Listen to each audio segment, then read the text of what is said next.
Hey guys, this is Melissa Bachman.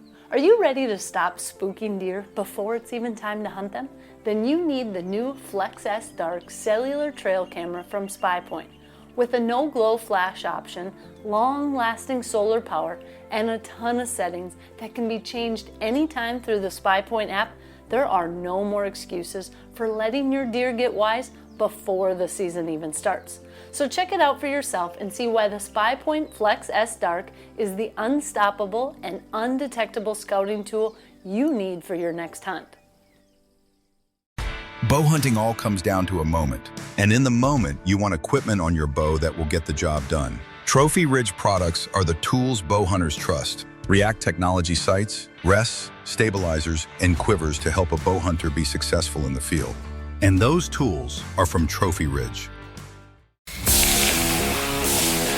You hear that? That's the sound of primal satisfaction, the Maillard reaction, the sizzle that stirs something deep in your DNA. Today we're diving headfirst into one of the most iconic and controversial foods out there, the steak. But not just any steak. We're talking wild game and fish, cast iron, charcoal, flames, and everything in between. No matter if it's a hearty elk backstrap or a buttery salmon steak, we're here to help you up your steak game.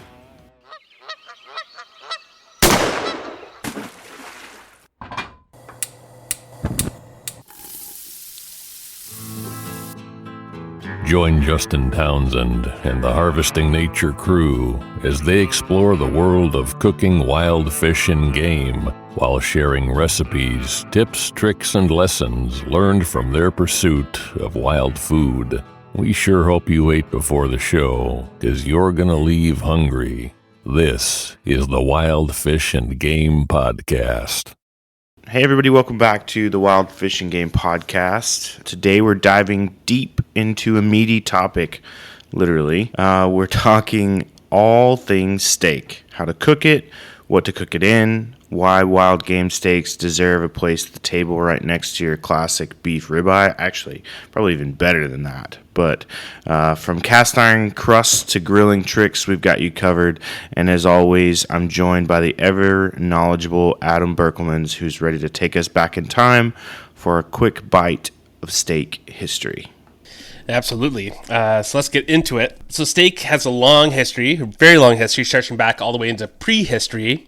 It's really rooted in the primal human relationship with meat. So steak's just very primal, fire-cooked kind of thing. Long before it was ever called steak, though, early humans roasted hunks of meat over open fires, learning to sear and char for flavor and for preservation. It's been happening for hundreds of thousands of years.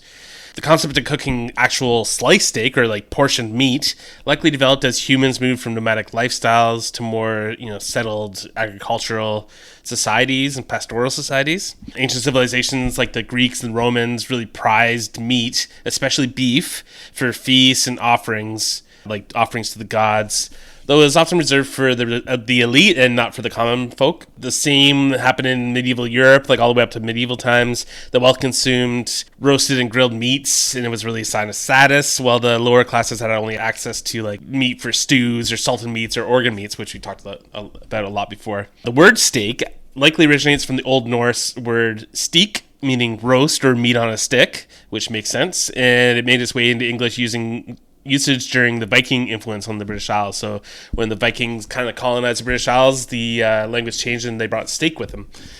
By the 16th century, the idea of slicing a portion of meat, especially beef, for grilling and pan frying became much more commonplace in Europe, particularly in England and Scandinavia, where they're kind of northern meat lovers. Steak around that time became a symbol of hearty, straightforward food, kind of associated with strength and power and simplicity.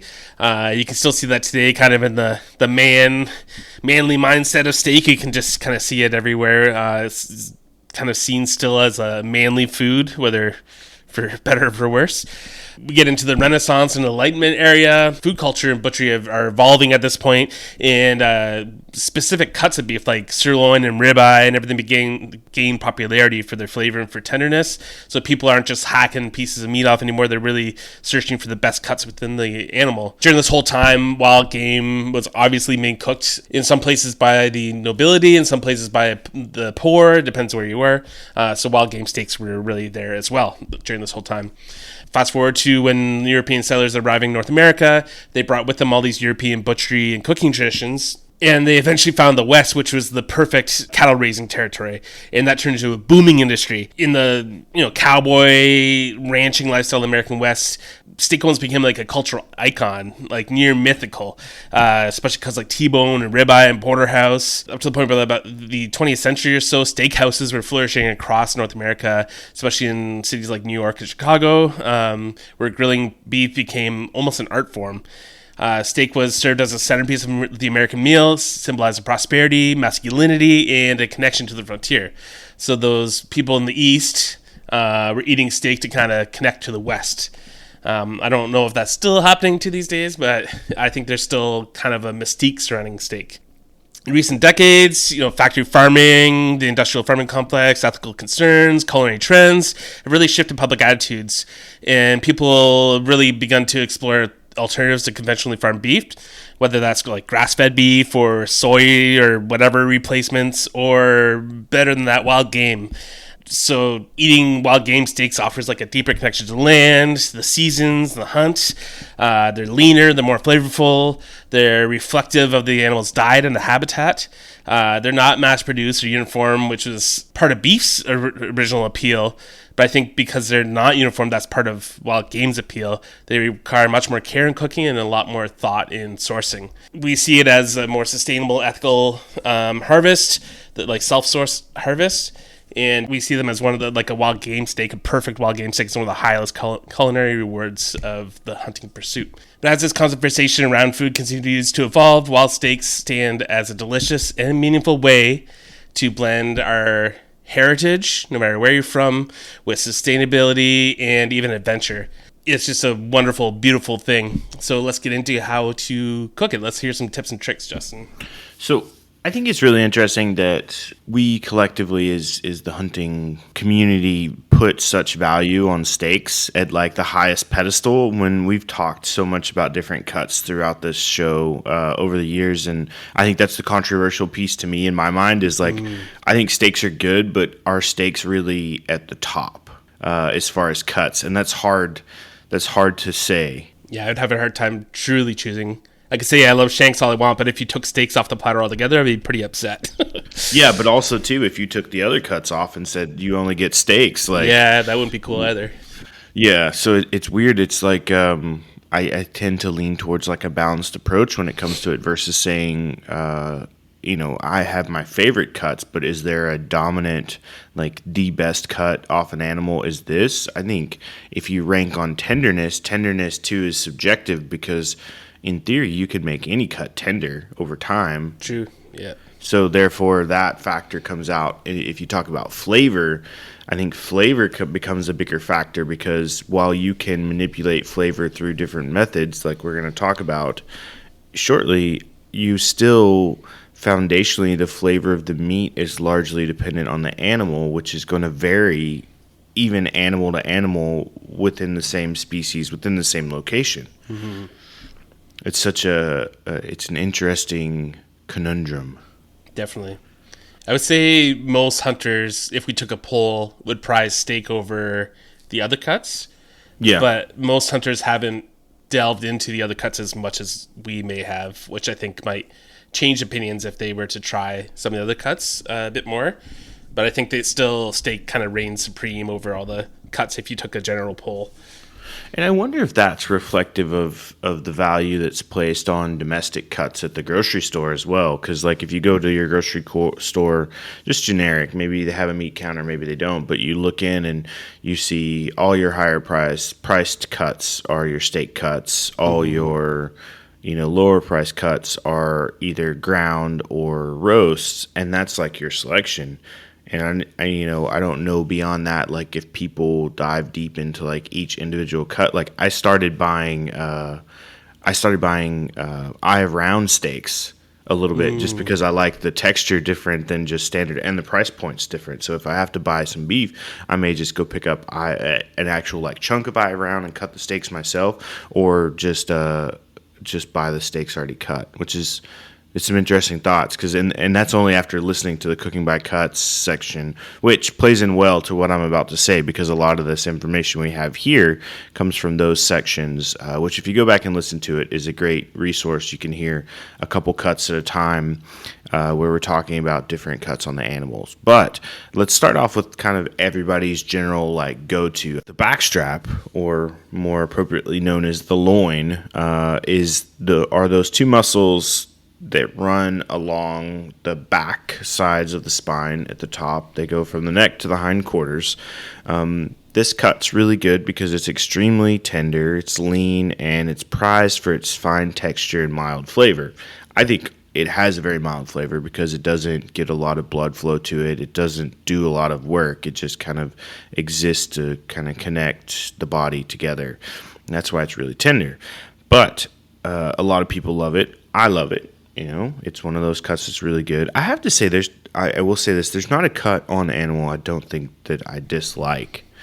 Aside, maybe we get into some of the wobbly bits, and it's not as much that I dislike them; it's that I prepare them different ways to accommodate my taste. Yeah, I can agree with that. Yeah. So let's see. The backstrap, or the loin, is best cooked, grilled, pan-seared, or broiled. We'll talk a little bit about broiling here in a bit, but you essentially want to cook it quickly over high heat to rare or medium rare. If you go beyond that, you're going to end up with something really dry and really tough, and you don't want that. So I would encourage you, if you are cooking your steaks a little longer, just be careful. And remember, like the 5-degree rule. If you're using a meat thermometer, which you should be pulling your meat off of its heating element when it reaches 5 degrees below where you actually want it to be. And that's because as it sits and rests, which you should be resting it for about 10 minutes, it's going to actually increase in temp before it starts cooling off. So that's an important key feature you should be thinking through when you're cooking. Let's talk about the tenderloin, which this is often referred to as the inner loin too. We've got a bunch of other names for it if you go in those cooking by cuts. I think that's the old fish steak, right? Yeah, I think so. Yeah, which is fun to call, not a fish, but an actual cut of meat. But so its location is inside the abdominal cavity, beneath the spine, near the hindquarters and the kidneys, kind of at the back. This is a good cut. This is cut also kind of like can get easily ruined if you have like a gut shot, or if you're cutting and butchering and you're removing the guts and you get either bile or urine or things like that. You may want to be careful with that cut. But it's great because it's arguably one of the most tender cuts on game animals. It's delicate, it's got buttery texture, and it's best cooked same way, quickly seared, grilled, avoid overcooking. I do find that the tenderloin takes well to marinades because it's kind of like stringy a bit in some places. So that one's a really good one for just that quick sear. I often, when I have it available, and remember you're only getting 2 per animal, when I do have it available, it's usually my go-to for like something quick. If I need a quick meal and I haven't thawed meat out, because it's generally quick to thaw out and it's quick to cook, sometimes it makes its debut at late night after hours meals, because it's so quick and easy to prepare. Well, let's move from the midsection of the animal to the rear quarters here. So the top round, which is located in the hind leg, it's above the bottom round. So, and the top round, it's the upper portion of the rear leg. It's great because I will have to say a top round steak. So you don't take the top round itself and try to cook it like this, but you want to cut it down into steaks, and that's going to be much, much better. And it's less tender than the loin, but it's still pretty suitable for steak when you slice it thin and you cook it properly. It tastes great to marinades. It's good grilled or pan seared, and I've also seen it like opened up, butterflied, and then pounded flat if you want like a really big steak, or you could take those individual steaks you have cut and pound those flat. I think top round's a great candidate for like chicken fried steak or other things like that you're cooking really, really well. Not well, but cooking in a delightful manner. The top sirloin. So the top sirloin is also located in the hindquarter, but it's going to be just behind the loin, kind of like where you follow the loin back and there's like a little bit of connection between the two, and then that's where your sirloin starts. That's why it's called sirloin, because it's behind the loin. Either way, you'll figure it out. It's great. It's slightly tougher than the back strap, but flavorful and steak worthy when trimmed well. Also, you want to cut that down into steaks. It's best cooked when it's grilled or seared, and you definitely want to give it a short resting period. You can also cook the cut whole. You can cook either one of these cuts whole, the top round or the sirloin, but you're not taking it from a steak then. You've got a whole roast that you're then cutting down into steaks afterwards. So more like roast beef or something of the sort. So just kind of think about that. One thing that I see more common than anything else, and I used to get these from the processor myself as well, and these are the ones that are packages inevitably labeled leg steaks. This is the butcher's. Well, not the butchers. These are specific butchers and processors are going to cut these. And while they're easy to do is because you've got essentially like a frozen back quarter, and they just put it on the bandsaw and they just zip through it across the entire back quarter, or the shoulder sometimes too. I've seen it less than the shoulder. But why are leg steaks so bad? Like, not, I would say bad to the bone, but in a very bad way. But because what they're doing is they're taking all these different cuts. So you've got in the rear quarter, you've got the top round, you've got the bottom round, you've got the top sirloin, you've got your eye round, you've got sirloin tip. So they're taking all these cuts and they're just cross-cutting them. So each cut itself has silver skin and membrane around it, and each group of muscle behaves differently texturally and flavor-wise. And also, too, if you've ever cooked one of these leg steaks, which I have, and I know this exact thing that's happened, each steak requires different cooking, or each cut of meat in there requires different cooking times, and it's going to react different to heat, to include that silver skin that's kind of around each individual cut. And so that causes the whole steak to like buckle up. I've seen it with these. I've seen it even with ham steaks you buy from like the grocery store, where it's the same almost like cross-cut meat steak, and then you put them in the pan and they just kind of like buckle, and so your edges get cooked really crispy, and then your middle part, because it's sitting up in a high pocket, it's like undercooked, and then you flip it over and then one side cooks and all that. So it's buckling because what's happening is all that silver skin in each of those individual cuts is like squeezing together and shrinking as it's heated, and it's causing it to buckle, which is not great. And then you have to chew through all that. And I don't know, Adam, if you've consumed one of these leg steaks before, but it's a bit to chew on. Yeah, they're not good. They're just not good. Justin very kindly left out the one thing in my note where I wrote, it's a lazy butcher's favorite. But yeah, having been a butcher and butchering a lot to this day still, I will stick by that, because, you know, if you're getting your deer processed for $80 or something like that, it's probably because they're just running it through, they're freezing it, running it through a bandsaw, and then you got a bunch of crappy leg and shoulder steaks, which maybe it's just a cheap butchering rather than lazy, but you want to get all the individual muscles and everything out of there. It's lazy butchering. I get the shoulder steaks as well, which is like done the exact same way. You can do it on lamb sometimes, which I think people like a lamb shoulder steak I've done where I just seared it quickly and eaten medium rare. But lamb are generally a lot younger than deer. Those shoulder steaks are way better suited to braising. It's not the end of the world to have them, but braise them instead of cooking them like a steak. Yeah, your butcher, if you might have to pay a little bit more or do it yourself, which we recommend, but they shouldn't be just running the deer legs to the bandsaw. What's your favorite steak, would you say, Justin? My favorite steak cut? Unless you beef and wild game, because they might be different. I think my favorite is probably, I like the bone-in chops from the backstrap are probably one of my favorites. Or favorite Denver steak off the inside shoulder. That one's like hands down that like hidden gem. I've started paying more attention to the flat irons and the mock tenders off the front shoulder too. And we hammer on about this in the cooking by cuts sections or series, but I think those three cuts right there, because they're in the front shoulder, carry so much flavor, and they have a little more bite to them. They're a little chewier, but I like that. But the flavor is just really phenomenal, and you can get by with like minimal seasoning as a result. Yeah. It would the same on beef, or does it change at all? Honestly, I don't see the flat irons or the Denver steaks available as much as people as much as we say like it's became a very popular cut. Like still don't see it as a common cut in the grocery store. Yeah, you have to go to a butcher, like a good butcher, I think, to find it. I think I've seen it once or twice in the grocery store, and maybe I picked it up. But yeah, as far as on beef, I prefer a ribeye. Yeah, is generally my favorite cut off of beef.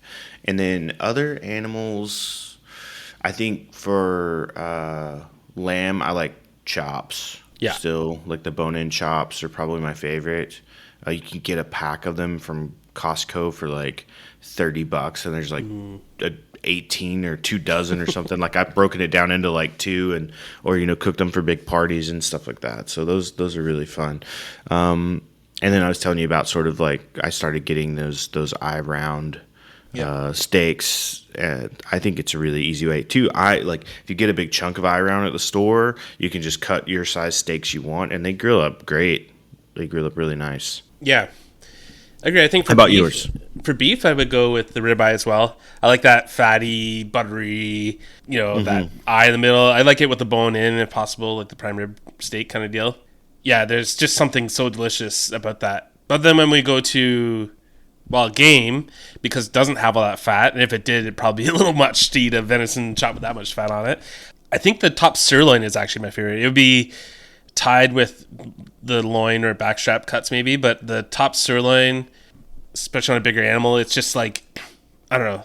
I want to say beefy. I don't know. We don't really have a great word for that for wild game, but like deery, venison-y. It's just like a really flavorful, rich cut, and it's got a little bit of bite, which I like. I don't need things to be super tender. I find I lose interest in them if things are super tender. So top sirloin, it just tastes so good. Rip it in a hot cast iron pan for a little bit. It's just beautiful. Love it. Yeah, no, that is good. I mean, either way, you can't go wrong. Like you talk about it, it's sort of like this sort of connection with the steak is just really, really phenomenal. Yeah. And it's just good. It's when I think about the image of like wild game, that like pops to the forefront through everything else, right? Mm-hmm. Now, do you marinate steaks at home ever? Typically, if I do, it's very quickly. I generally just kind of season and sear and match. I don't typically soak or marinate things. It's usually I'll sauce them through the process of cooking or after. Yeah. Same here. I don't really rely on marinades too much unless it's like for a stir fry or something really thinly cut. And there's a bit of a reason for that for steaks. I know a lot of people like marinating their steaks, and if you do, we're not out to get you here because they do, it offers flavor. But the point of marination is twofold. It's for flavoring and for tenderization. Marinating steaks, especially like really high quality ones or naturally tender cuts like the backstrap tenderloin, it's not always actually great because it can really mask the meat's delicate flavor, alter its texture if you don't do it right, and it kind of like decreases the quality of a really good steak. While something like maybe a round or one of the other cuts that are a little tougher might benefit from it. Acidic marinades, so a marinade should have some acidity to it. That acidity will actually tenderize tougher cuts by breaking down the protein structures, but if left too long, it can actually break them down too much, resulting in a mushy or mealy texture, which I'm sure we've all had. So, you leave it in the fridge for 2 days thinking it's going to be super tender, and you just kind of get a mushy, gross cut. I'd say for premium cuts, little salt, pepper, maybe some herbs or garlic or something, whatever you like. That's all it really needs. And because venison is also really lean, it doesn't really benefit from, certain marinades work really good at like fat penetration, stuff like that, and it's not going to work on a, venison. For tougher cuts, slicing thinner steaks will allow for better marinade penetration. So, a thick steak, it's only going to penetrate like 1/4 of an inch tops or 1/8 of an inch or something like that. So it's not really doing much. So thinner steaks, it penetrates further, and then that should be followed by hot and fast cooking. Don't leave it in the fridge for 4 days. Like overnight tops, I would say. If you're looking for a better tenderization that's not marinating, you can try pounding steaks with a meat mallet. Get a nice metal one. You can use a store-bought tool like the Jacquard, which I've never used, but it's basically like the old school stampers that you see at the bank, but it just like pierces. Dude, I love the Jacquard. You just pierce, take out some aggression. Yeah, just hammer it with like hundreds of little spikes or needles, and both of these methods kind of break down the muscle fibers. So in a way, you're kind of pre-chewing the meat, which provides more tenderness. Cooks up a little differently. If you get a really old, tough animal, that might be the way to go. Steaks that are already pretty tender don't really need any extra tenderizing. So all the people who are like hammering out tenderloins, I just don't understand it. It seems crazy to me, but do what you need to. I like salting steak, especially in advance of cooking. So like if you generously salt a steak before you cook it, a couple hours, it will draw out the moisture, which then dissolves the salt on the steak, and it creates a brine that is reabsorbed by the meat, breaking down proteins and tenderizing the steak in the end. It also helps to dry the surface, which promotes a better sear and a flavorful crust during cooking, because it doesn't have to like evaporate the moisture on top before it starts searing. I recommend salting steaks as early as possible to allow the whole process to do its thing.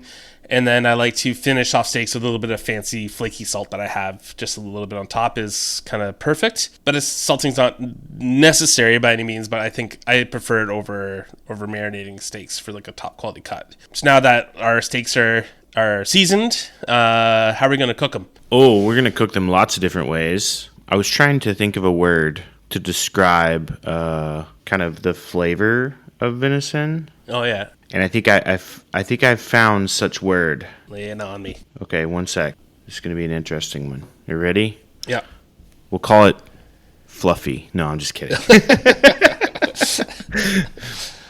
I really like, there's this word sanguine, but it comes from the Latin sangu. Is it a blood thing? Meaning blood, from blood. Historically, it was part of the four humors theory in medieval medicine. Sanguine is linked to healthy, rosy complexion. The person had rich, flowing blood. But if we think about it from a culinary perspective, it can subtly evoke richness, like well-marbled meat that's full of flavor, vitality, meat that tastes alive and fresh, not bland, and color, deep red tones of high-quality venison. So venison has a sanguine depth, rich, vibrant, and full of life. There we go. Yeah, there's a new word. There we just coined it, sanguine. People are going to be like, what the hell are you talking about? It's all right. We got it. We'll make it popular. Yeah. Make venison sanguine again. Yeah, we can make sanguine venison sandwiches.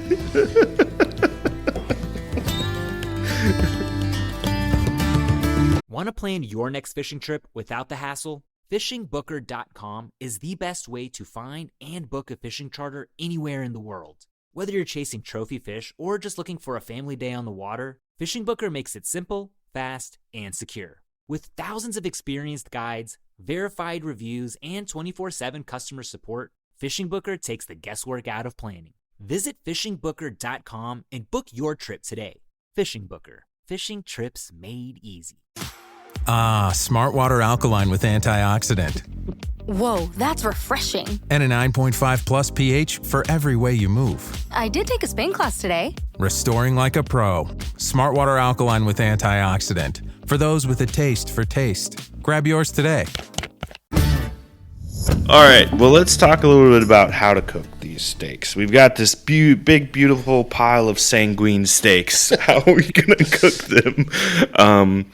So Stainless steel, I think, is a good option. I've got we switched primarily in my house. We threw out all our nonstick pans, and we only have cast iron and stainless steel and copper at this point. So you can dive down your own rabbit hole of what it means to cook in nonstick if you like. Whatever makes you happy. But cooking steak in stainless steel, it's a method used very commonly in the restaurant industry, and it gives a really good sear and really quality flavor through the Maillard reaction, which we talked about, the reaction of the browning proteins and all that stuff. We've hammered on it a lot throughout time. I think we devoted a whole podcast episode to it at one point way back when. But when you properly preheat and oil a stainless steel pan, it can create this golden, crusty exterior that locks in juices without inducing any off flavors. And unlike nonstick pans, it can handle high heat. I think that's the big thing, the big differentiating factor that you need to consider, aside from health reasons, for removing your nonstick pans from the equation, is that they're not going to handle the high heat that you need. And if you're properly using stainless steel and you're properly using cast iron, then you're not going to need to do all that scrubbing that you think you can. And I tell you, cast irons were designed to be versatile and beat up and knocked around and put all kinds of crazy stuff in, and they do. I've got one, it lives on the stove, and I cook everything in it, from eggs to fish to pasta sauce to acid tomatoey things that they say don't cook in cast iron. I do it anyway. I don't care. Like that's what it's for. Such a rebel. Yeah, that's me, living by fire. Punk rock wild game. I would say you can also take those stainless steel pans and all that fond, all that brown collected bit that's left over from the searing, you can use that to create, you can deglaze it, you can make some pan sauces, but you do need to understand the timing and temperature that's required to not completely just stick and turn your cast iron pan into a burnt mess. I would say some tips is that you can get an excellent sear and browning. You don't have a risk of nonstick coating degradation.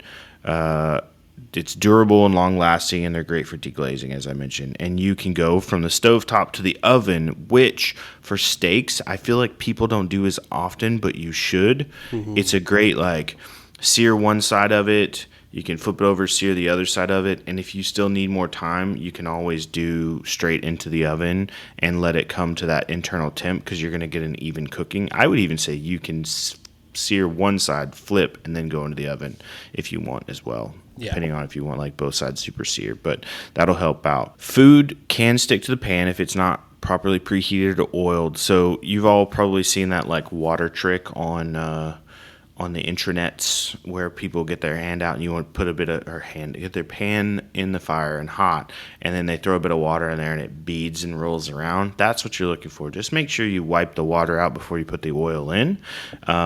It does require a bit more cleanup. I recommend a nice metal spatula for it so you can scrape some of those spots. If you do have cheaper, thinner stainless steel pans, you will get hot spots. So the way to go around that is you always want, when you go to the store and you look at pans, flip them over and look at the back, and you should see the pan itself kind of contour, and then they'll have another lip of metal in there as well built in. You want a nice thick bottom pot, and that's going to help for heat distribution. I would say it's not ideal for low-fat cuts or fats without oil. The exception would be fish. I feel like fish does really well in stainless steel. And I would say all your game steaks would do well in there too. Yeah, as long as you use oil. Yeah. As long as you're not depending on the rendering fat to add to it. I think if you just use enough oil, you're fine. It just takes a bit of practice, but it's good. I would say if you're not going to go with stainless steel, your second option is going to be cast iron. Adam, what do you got for cast iron? Yeah, that's right. Cooking steak in a cast iron pan is another excellent way to get that Maillard crust on a steak. And this is really due to the cast iron pan's ability to retain and evenly distribute really high heat. You're not as likely to find a really cheap cast iron pan, although maybe you are these days. I'd say find one in go to thrift store and pick one up, like a really good heavy one. Same with stainless steel. Like, it lasts forever. You can, splurge a bit more on it because you're not going to have to replace it for potentially your whole life. Where, think of how often you've replaced your non-stick pan in your life. I've gone through a freaking 100 of them already. And if you haven't been, it's probably because they're all like gnarly and all chopped up and everything in your drawer. So, splurge, or if you don't have the money, go to thrift store, because I found some really good stuff in there. Cast iron can also go from the stovetop to the oven, which, reverse searing or finishing thicker cuts like Justin mentioned. Just make sure that when you put it back on the stove, that you have some way of alerting the people in your household, including yourself, your stupid old self, that not to grab that handle, which I've done so many times. Is there a story from there? About 40 stories. Sometimes I just drape like a hand towel over it when I pull it out of the oven, just to make sure everyone knows it's hot, including myself. When a cast iron is properly heated and oiled, you can just do a light oil. It can really mimic the high heat environment of a grill, and can give you like actually steakhouse quality results. And it's funny, when I was younger, I was living in an apartment in Toronto, and we didn't have any outdoor space for a barbecue, and I'd always just barbecued or grilled all my meats before that, and I had to get a cast iron and teach myself how to use it. You're such a manly man, Adam. Oh yeah. Once I did get a backyard and have a barbecue, I almost never use it. I'm just like cast iron steak guy or cast iron pan guy altogether now. So it's sometimes I find it's even better than the grill in a lot of ways. Specifically for steaks and chops. Cast iron has excellent heat retention, distribution, creates a perfect crust, it's durable, long-lasting. There's all this stuff online. You can become the nerdiest tech wizard and get into it and have like all this crazy shit with a cast iron pan, or you can just beat it up like I do, and it sounds like you do too, Justin, with just minimum care is all you really need. No, that's it. Yeah, or you could go crazy if you're really into that kind of stuff and dig into all the science behind it. But I'm not like that. I just keep it on the stove, often still with the fat in it from the time before. So that's just kind of the way I do it. It can be very heavy and cumbersome to handle. So if you are someone who has a hard time lifting things, it might not be your best choice, or you might want to get one with two handles instead of one. I will tell you too that you cannot take it through TSA. They consider cast iron pans as a weapon, and I may or may not have had a friend have one confiscated, a very nice, expensive one that was being transported to one of our friends and got lost in the shuffles of TSA. Yeah, there's some TSA agent with a wonderful cast iron pan. Yeah, like a $500 cast iron pan. They can rust if you don't keep it oiled. So when you put it away, just give it a nice light little oiling. It does take longer to heat, but I don't find that's a problem. Not dishwasher safe. And that message goes out to the lady who watched my dog and stayed over at my house and put my freaking cast iron pan in my dishwasher as she left. Not very happy with that, but I brought it back to life. And really the biggest problem I say with cast iron is that it's smoky. And if you don't have a good hood fan, it will smoke at your kitchen. If you have sensitive smoke alarms, they'll go off every day. That's probably the worst thing. So if you have, I'd say make sure you have a good exhaust fan if you're going to do that. Other than, in the kitchen, cooking on top of the stove, you can also broil. I see it everywhere. It seems like broiling steaks used to be a bigger thing than it is anymore. I know that restaurants do it a lot. They have the specific salamander broilers and different tools for broiling steaks. But I feel like grilling and searing are just such better methods, way more controllable, less likely to burn. So I don't know. Broiling's not really a thing that I use for steak at all. Maybe just to get a crust on if I really had to, but I don't know. Do you ever use it, Justin? I think really kind of the only broiling that I've done, and I've done it in the salamander before at restaurants and stuff, but essentially in the home application, maybe I broiled here and there. I broiled fish a bit more, I think, than actually steaks. but I have one of those uni pizza ovens, and I've got like the cast iron, like flat cast iron pans that you can get for it, and I've cooked steaks on that, like inside the pizza oven, which I would consider broiling. And that's come out really, really well. But you're also putting it into like a 700-degree oven, essentially, and cooking the outside of it. So that's a really good way to do it. So that's a method of broiling that I would encourage. Yeah. But outside of that, I think, I'm largely with you. It's going to be pan-seared or grill is going to be the way that I'm going to prepare the majority of my steaks. And so on the grill, though, holy smokes, a grill's so varying. I'd like to do open fire. I like to do, sort of your traditional grill, whether it's charcoal or propane, or even like the pellet grills have evolved so much now. Because I feel like when the pellet grills first came out, they were really good for smoking, but they weren't good for searing, and you never get that nice Maillard crust on there. But now there's been kind of an evolution of them, and I think a lot of people put a lot of effort to like develop that technology so they could be, pretty prominent. And I would say people use the Blackstone grills a lot now. I don't know if I would still categorize that as like closer to a pan sear than a grill. Yeah, you're just cooking it on the flat top. I've used them, and I find that it's hard. There's some hot spots in them that are good for searing steak, but generally it doesn't bring the heat up quite high enough to really do it well.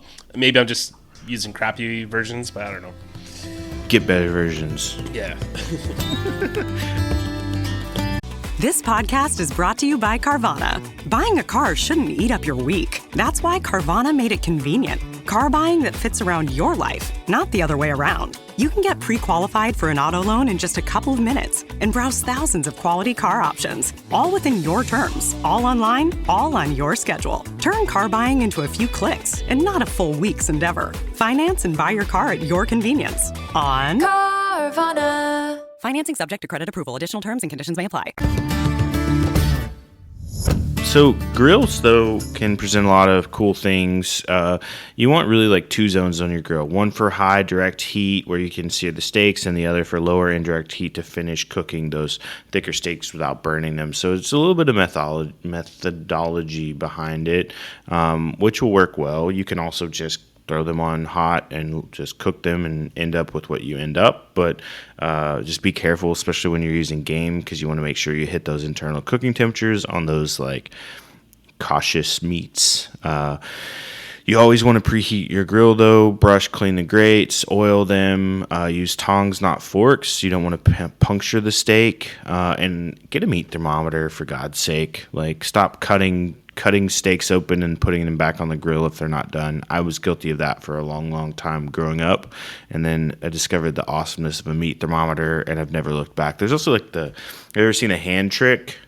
I taught, I used to do that, Yeah, the medium rare. That's a quick restaurant guide to put your thumb and your pointer finger together, and then you move it down your fingers, connecting your thumb, and your bottom of your palm, like below your thumb, gets tighter as you go. And so you can do like, your rare is just open thumb, then you get medium rare, then you get medium, then you get medium well, then you get well all the way through. So you would touch your finger and then poke the steak with the finger, and like if it matched that sort of feeling of pushback that your hand would give or your palm would give, then that's sort of that general range. That's a good method if you don't have a meat thermometer, so you're like cooking out camping or something like that, but not exact. And don't trust that if you're dealing with something that may have like creepy crawlies or something like that. So, but once you're cooking your steaks, you want to kind of leave them. I used to be a guy who flipped them constantly, and now I like to just let them set so you get one side good sear and then flip it over. And usually the best seared side goes face up on the plate, so it looks the best. But temperature control is a big thing. Thinner steaks benefit from high heat, quick cooking. Thicker ones do well with reverse sear, so you almost want to cook them on the cooler side till they're good, and then flip them over on the high side and let them go. Always, always, always, always let the steaks rest. 5 to 10 minutes if you can wait it. This lets the juices redistribute, result in a juicier, more flavorful steak. You can also enhance the flavor by adding wood chips in for finishing, or a brush of butter, or fresh herbs. You could use your fresh herbs to baste with melted butter, bear fat. All these great things are really good on steaks. Your pros for the grill is you can get a rich, smoky, charred flavor. It's great for outdoor cooking. The high heat gives you excellent sear, and you can cook multiple steaks at once, and it's easy to pair with grilled sides. I'm a big fan. I grew up, I think we had grilled steaks and like grilled zucchini from the garden, and usually like some kind of salad. That was like the summer meal. Zucchini, squash, all those things came off. The con is that oftentimes you may not want to get out and grill in the middle of winter. It's harder to control precise temperature if you're using like charcoal. Propane's a little easier. The pellet grills are definitely a lot easier. You do have risk of flare-ups. Just be careful. And it's sometimes not as effective in colder climates or if it's windy. And often you may have trouble with the Maillard reaction if your fire's not good. But I think there's a lot of vitality in that. But what's your preferred method for cooking steaks? And we didn't even touch on it, but how do you eat your steaks? Do you put sauce on them? What do you do afterwards? So I'm a cast iron guy, like I said. Yeah. Like rarely ever grill a steak. I have stainless steel. I use it for some other things, but rarely for steak. I'm just cast iron of the way. It just creates such a lovely crust with that Maillard reaction. You can toss in the oven. Basically I'll cook it in a little bit of oil, just with salt, and then I'll add some butter to the pan at the end and kind of baste it and finish it off. Maybe some fresh herbs and garlic. Unless I'm feeling lazy, then it's just salt in the pan, nothing else, just eaten like that. And then I rarely sauce a steak if I'm just eating it myself. I'm usually pretty happy with just a steak. But for cooking recipes and cooking for other people, I do sometimes make a sauce, but rarely. I don't use like A1 or HP or any of those things, or barbecue sauce. It's usually like some sort of herb or whiskey cream sauce or something like that. How about yourself? Ketchup. Only ketchup. Only ketchup. Just lots of well done steak, lots of ketchup. Yeah, that's how I like to eat. Yeah. No, for sauces, I like barbecues reserved for barbecue. It's a very big difference of like I'm going to barbecue and barbecuing are like, yeah, those are like, if you're just doing grill with like burgers and dogs and steaks, that's not barbecuing, that's grilling. Yeah. And barbecue is like slow smoked meats with sauces and all that. It's hard for me because barbecue as like a southern cooking method didn't really reach Canada fully until 10 or 20 years ago. I don't know. It always existed, but it wasn't a thing up here. So barbecue just meant the grill in your backyard. So I've been trying to train myself to stop calling things barbecue, but it's very difficult sometimes. I think for sauces, I typically don't go wild. I don't go wild on sauces in a sense for grilled meats. Usually, if I do, my favorite and my go-to is a chimichurri. Yeah. I really enjoy the chimichurri and like variations of that. And then a lot of times, if I'm grilling meats writ large, they are more than not likely to be going into a tortilla as a taco. So then they're going to be accompanied by some sort of salsa combination. And that's like a very popular thing. Like if we do birthday celebrations or things like that, usually a go-to for like cooking for a large group of people is like tacos. Yeah, I think it's just really good. But I don't know what all sauces are out there. What do you recommend for sauces? Well, I think kind of like I said, sometimes the best sauce is just simply a little bit of brown butter in the pan. So when you're cooking your steak, it's almost finished. Add some butter to the pan, maybe some garlic and herbs if you want, and then like compound butter, like the tabs, like make your own. Yeah, I definitely. If I do that, I let it go to room temperature, cut a little slab off, and put it on top of my steak and let it melt. So I don't do it in pan sauce as much. I just let it melt over the steak.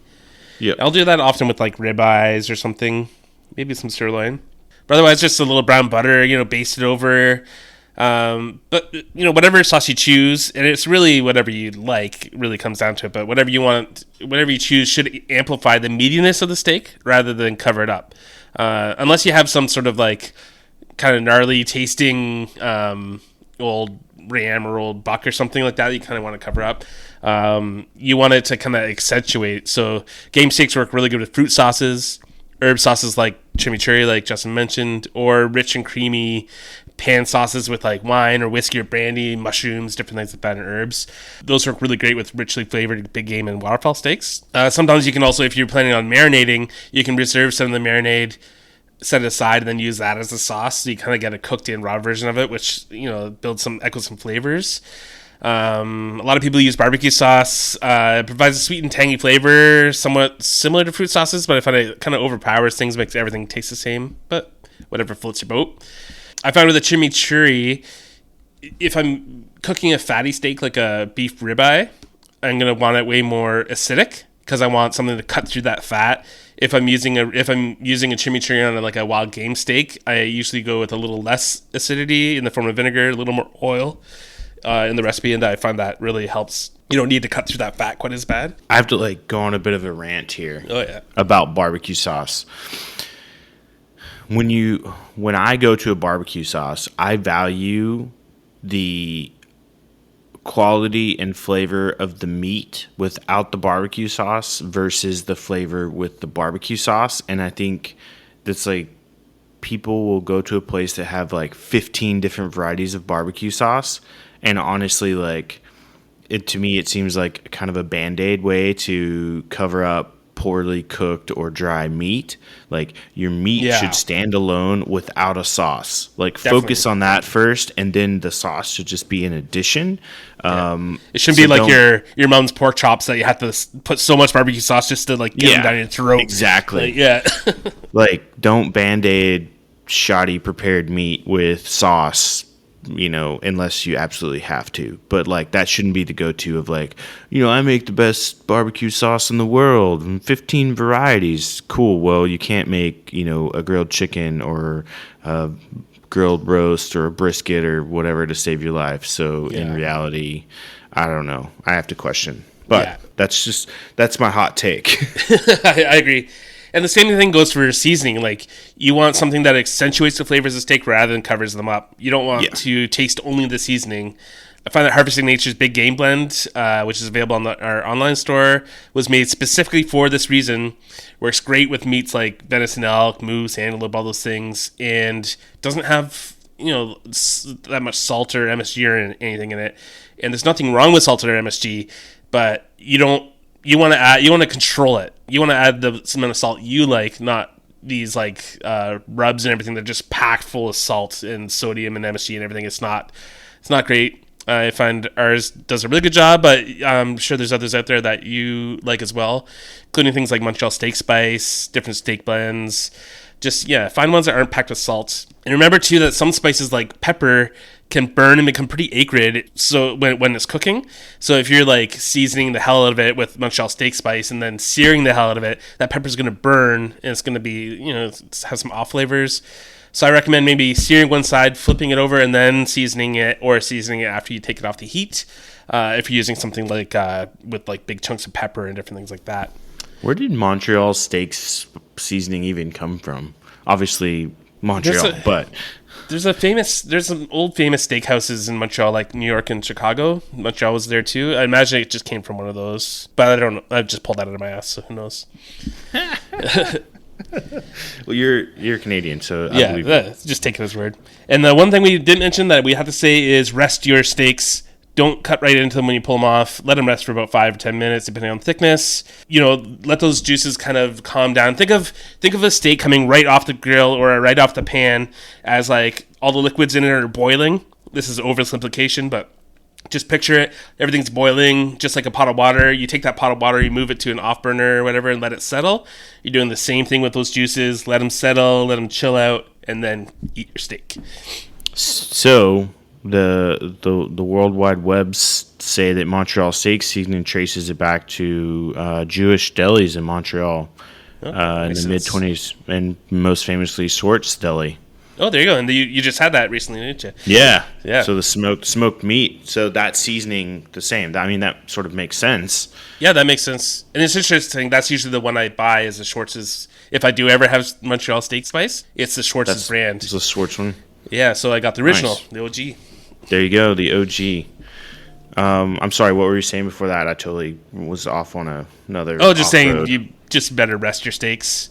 Yeah, better rest your steaks, or the steak fairy will come after you Yeah. in your sleep. I don't know, but unfortunately, I don't think you have time to go into some recipes. You can go onto the Harvest Nature website. There's tons and tons of steak recipes. If you just throw in the search bar steak, you'll find a million recipes, probably like half of the recipes on our website. Nah, I wouldn't say that many. Probably a quarter of them are steaks. Yeah, there's lots and lots of them. But I think we've given a good foundation for steaks throughout this episode, like a good way to sort of up your steak game. I don't know, Adam, any last closing thoughts or ideas that you have? Yeah, if you're a grill guy or girl, try the cast iron. If you're a cast iron guy or girl, try the grill. Find what benefits or the pros and cons of each, and see what you like best, and teach yourself how to properly cook a steak. And don't rely on the sauce or seasoning to cover up your mistakes. Yeah. Well, and we didn't talk about it as much, but I'd say break out the sous vide and like experiment a bit. That with the reverse sear is a good option. Just don't overcook it. You'll end up with like a mush steak, mashed meat if you overcook it in the sous vide too long. But definitely, it's a fun kind of way to do some research and just try some different things. I was just thinking about, have you seen the videos of the guy that does like hotel room cooking? Oh, no. But I've seen stuff like that before. It's like really terrible. He like will use like an iron to sear a steak or like, don't do Coffee that. maker and stuff. That's so gross. It grosses me out. Yeah. But little bed bug seasoning in there.